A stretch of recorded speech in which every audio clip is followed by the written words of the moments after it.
focus on the African peoples, specifically the black people, who are the descendants of Ham, known as the Hamites. I invite you to like the video and share your comments after watching, helping us reach a wider audience with our content. Together, let's uncover the origins of Ham, the ancestral father of the black people. After the cataclysmic flood that devastated the world, Noah and his family emerged as the sole survivors of humanity. God instructed them to repopulate the earth. The group consisted of 8 individuals, including Noah, his wife, their 3 sons, Shem, Ham, and Japheth, and the wives of their sons. The Bible also reveals the origin of the black people, disclosing the ancestor of this ancient people. To learn about the history of the African people, refer to Genesis chapter 10, verses 6 to 20. Understanding the origins of the black people requires grasping the identity of their father within this ethnic group. In this context, it is important to consider the appearance of Noah, the great ancestral father of all humanity, as well as his wife.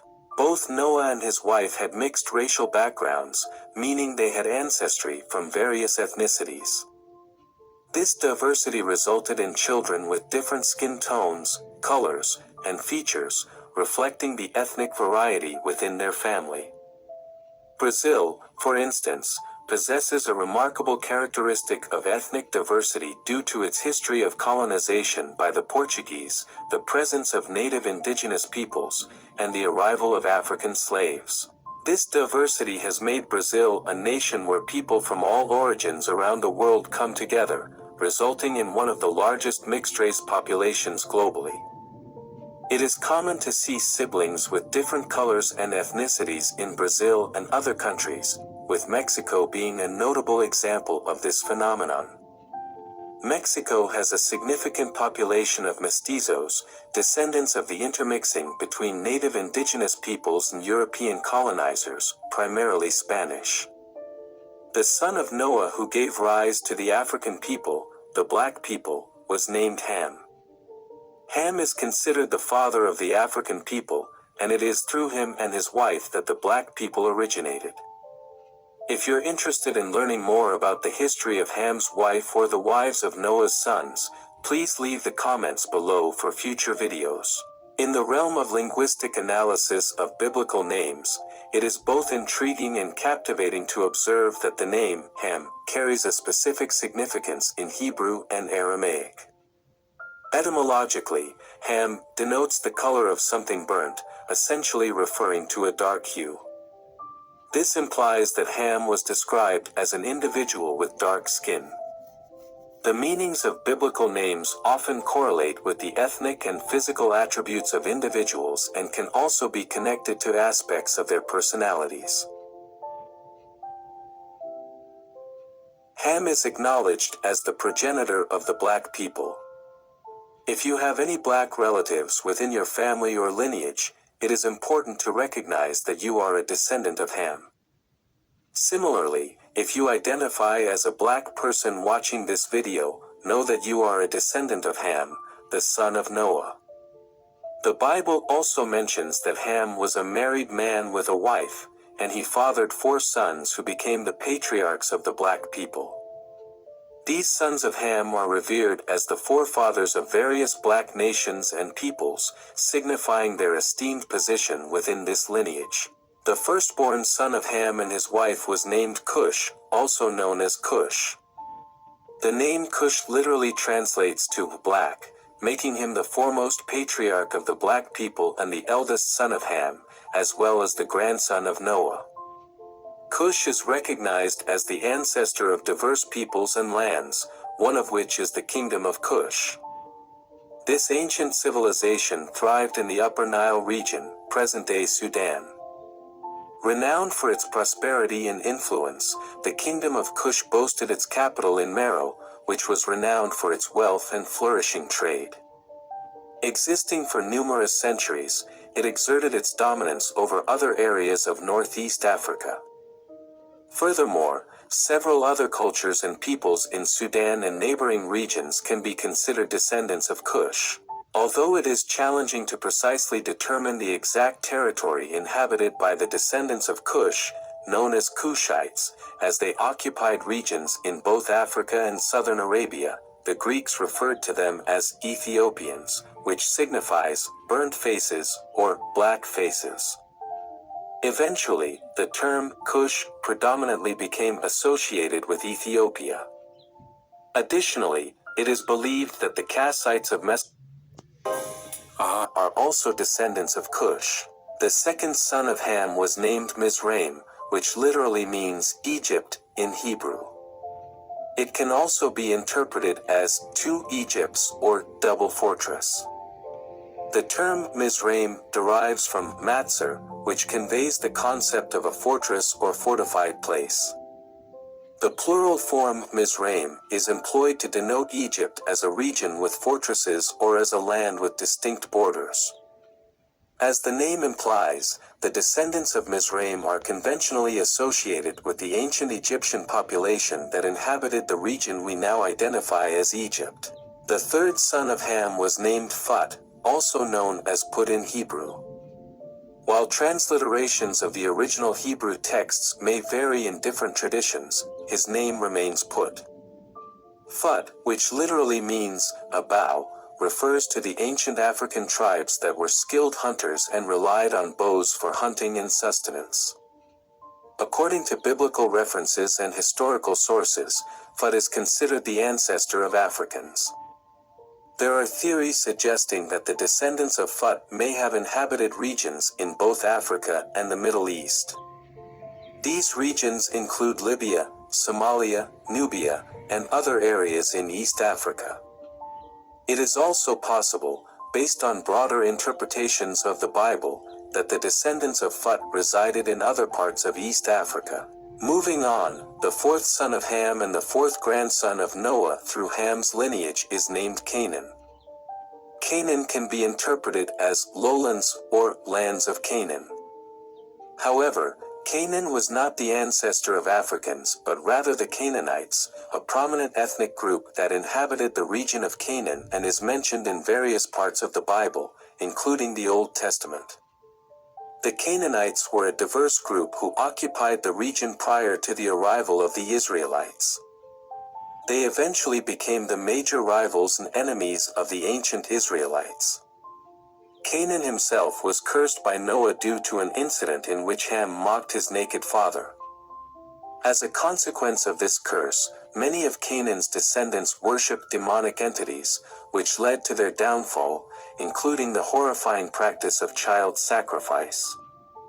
Ultimately, the descendants of Canaan were defeated by the Israelites.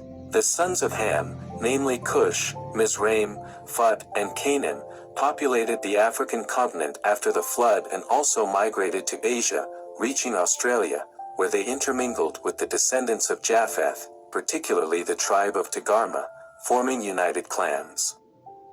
This union gave rise to indigenous peoples with mixed African and Caucasian ancestry from Japheth's lineage, and it also contributed to the emergence of certain Asian groups. Furthermore, the descendants of Ham through one of his sons reached India and became known as the Dravidian people. This concludes the story of Ham, who is considered the ancestor of the black people.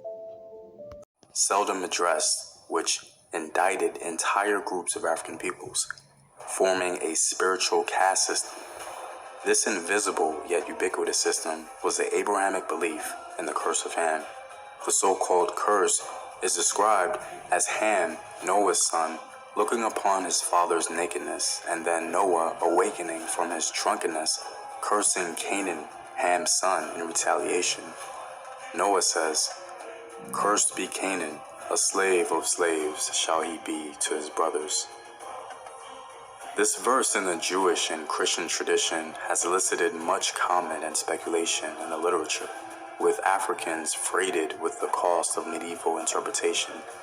However, historians William Evans and Edith Sander introduce a critical historical lens concerning the scripture, leading to what many scholars believe to be the true origins of Canaan's curse. Most scholars believe that the story of Noah's curse in its biblical form is a product of the kingdom of David and Solomon, and thus reflects the circumstance of the Hebrews in the 10th century BC. About 1200 BC, their nomadic ancestors from the eastern desert had invaded the land of Canaan, an invasion that coincided with one from the west by the Sea People, or Philistines. By the 10th century, the Canaanites, the presumed descendants of the individual upon whom the curse had fallen, had been conquered, and many of them had been annihilated or enslaved.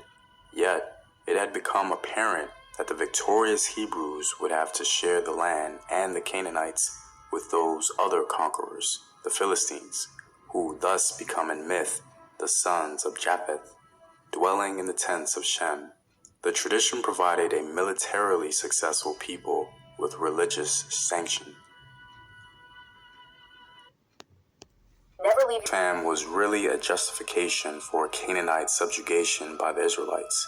If this is the intended symbolic relationship according to most scholarship, how then did the curse of Ham come to be attributed to African people? The curse transitioned from Canaanites to Africans via the Babylonian Talmud, which is the primary text for Jewish law and moral life. Reference to the Hamitic curse can be found in early Judaic literature and clearly brings race, that is, blackness, to the forefront as the punishment levied on Ham's descendants. The Babylonian Talmud in 500 AD specifically identifies Africans as the target of Noah's curse and makes a note to highlight blackness as a consequence.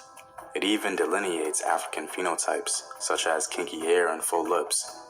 This narrative, advanced by Jewish tradition, is quickly adopted by the Arabs and incorporated into Islamic literature. And as the Israelites used the curse to justify the enslavement and subjugation of the Canaanites, so too did the Arabs use the curse to justify the enslavement of Africans. Evidence of the acceptance of the Hamitic story can be found in the work of early Muslim scholars and from the fact that in Arabia the majority of slaves were black Ethiopians whose subjugation was justified because of their blackness and the negative cultural perceptions that blackness held for Arabs. A source of traditional views that attributed skin color to the Hamitic curse may have derived from a body of hadith known as the Israeliyat, reports taken from Jewish sources in the Arabian Peninsula during the early period of Islam, thus explaining the incorporation of the account of the sons of Ham into Arab Islamic history. So the consensus founded on mainstream interpretation seems to posit that the curse of Ham originated as a justification for Canaanite subjugation. Then, for whatever reason, Jewish literature repurposed the original text to apply to African people. And then, Arabs found the Jewish tradition useful in their justification. The virulent appeal of Ham's curse did not stop amongst the Arabs in Islam. Christianity became the last bastion to actively enforce Noah's sanction of enslavement, and Afro-descended people, specifically in the Western world, were generationally impacted by that Semitic baggage. The curse of Ham was patently used in the Western world to justify the enslavement of African people. Indeed, American abolitionist Frederick Douglass noted that American slaveholders used the argument that God cursed Ham in order to excuse slavery.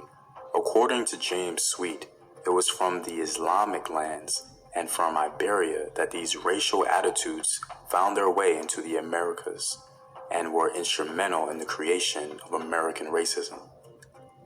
The Babylonian Talmud's insistence on a cursed African Ham created the intellectual backdrop for the later Islamic and Christian ideologies. It seems as though adherents of the Abrahamic religions manifested a code of justification for bad imperial behavior, a form of religious comfort to pacify the moral disquiet in their hearts. The curse of Ham has undoubtedly inflicted tremendous damage to the Afro-descendant community. Hopefully, by understanding its origin and its use, our community can find ways to mitigate any potential lingering effects. Well, I'm all guys. If you like these videos and want to help in its continued production, consider supporting the home team on patreon.com. The link is in the description box below. Know thyself. Remember your ancestors. Peace.